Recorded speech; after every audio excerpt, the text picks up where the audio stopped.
Hello everyone, এটা হচ্ছে আমার স্বাদের মিনি ব্লগ পার্ট 4। এটা ছিল আমার ফাইনাল লুক, ফুল লুক রেডি হয়ে আসার পর। আর যেমন স্বাদের নিয়ম থাকে, এইগুলো ফল, মিষ্টি, স্ন্যাক্স সবগুলো এসেছিল আমার বাড়ি থেকে। এখন চলছে আশীর্বাদ পর্ব। আর এই যে তোমরা যাকে দেখতে পাচ্ছ, এটা হচ্ছে আমার শাশুড়ি মা। তো এখন দুজনকে আশীর্বাদ করে নিচ্ছে, প্রদীপের তাপ দিয়ে নিচ্ছে। আমার কিন্তু এই জায়গায় এসে বসতে বসতে অনেকটাই লেট হয়ে গেছিল, কারণ মেকআপ আর্টিস্টের কাছ থেকে মেকআপ করতেই আমার অনেকটা লেট হয়ে গেছিল। ওনার কাছে বসতেই আমার লেট হয়ে গেছিল, তার জন্য। শাশুড়ি মায়ের পর আশীর্বাদ করেছিলেন আমাদেরকে আমার মা।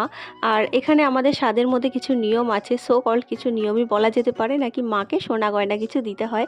তো আমার মা একজোড়া সোনার কানের দুল এনেছিল। তারপর হয়েছিল আরো একটা নিয়ম, যেটা হচ্ছে একটা ছোট বাচ্চাকে কোলে বসাতে হয়। তো সে তোমার প্লেট থেকে মিষ্টি বা ফল একটা কিছু তুলে তোমার গালে আগে তোমাকে খাইয়ে দেবে, তারপর সে নিজে খাবে। এটাও একটা খুব সুন্দর নিয়ম ছিল, আর নিয়মগুলো পালন করতে আমার বেশ ইন্টারেস্টিং লাগছিল, দারুণ ছিল, আমি খুব এক্সাইটেড ছিলাম। এরপর আমাদের দুই কোলে দুই ভাগ্নি বসেছিল। এই যে ওর মামার কোলে বসে আছে বড় ভাগ্নি, আর আমার কোলে বসে আছে ছোট্ট পুচকি ভাগ্নি। এরপর আশীর্বাদ করেছিল আমার মেজো জেঠিমা আমাদের দুজনকে। আর তারপর এই যে যাকে দেখতে পাচ্ছ, এটা হচ্ছে আমার সেজো জেঠিমা। সেজো জেঠিমা এখানে আমাদের দুজনকে আশীর্বাদ করেছিল। তারপর সবার শেষে আশীর্বাদ করেছিল আমার বৌদি। বৌদি আমাদের দুজনকে এখানে আশীর্বাদ করছে। এখন আমাদেরকে আশীর্বাদ করার পর আমার বৌদি কিন্তু আমার ছোট্ট পুচকুটাকেও একটু আদর করে দিয়েছিল। স্বাদের অনুষ্ঠানের মেন ইম্পর্টেন্ট রিচুয়ালস, নোরা নাকি প্রদীপ তুললাম, সেটা দেখতে হলে কিন্তু নেক্সট পার্ট দেখতে হবে। টাটা।